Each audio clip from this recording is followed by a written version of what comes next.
sales office. Ayan, sales office. Ganda ng mga... Pueblo de Oro. Ang ganda ng ano nila yan, no? Hindi papasok lang. Ayun yung pinakaano. Pero ito yung pinakaano lang yata. Ang tawag dun. Ay, ayun o. Yung mga pabahay dun, kuya. Meron din pala Ayun o.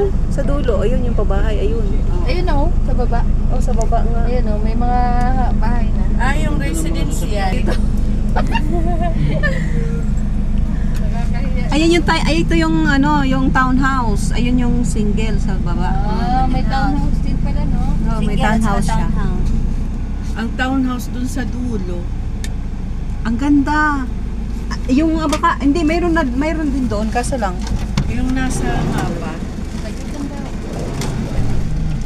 Yung sa mapa nandoon nakalagay. May ano na, existing na, may pumapasok noon na tricycle. Marami nang nakatira siguro na eh. Oo, may nakatira na. May ano din siya oh. Akala ko cross. Ano pala yun sa ilaw?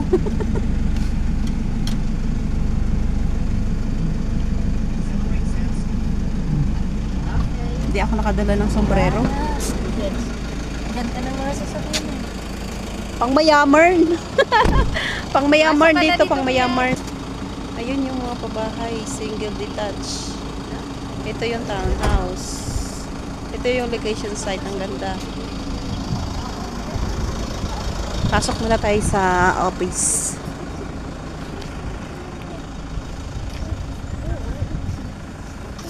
Ganda ng location niya. Ang ganda ng location na si Yeye Bonel. Yeye Bonel. Ay, mga kasama.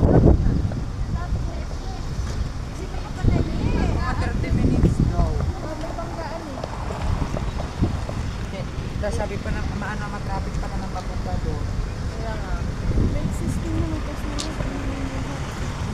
Ang ganda!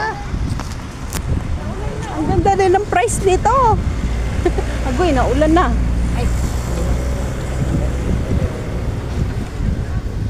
May pinakabalan nila agad. Dito tayo sa Pueblo de Oro. Pueblo de Oro. Yan, pasok tayo dito sa loob.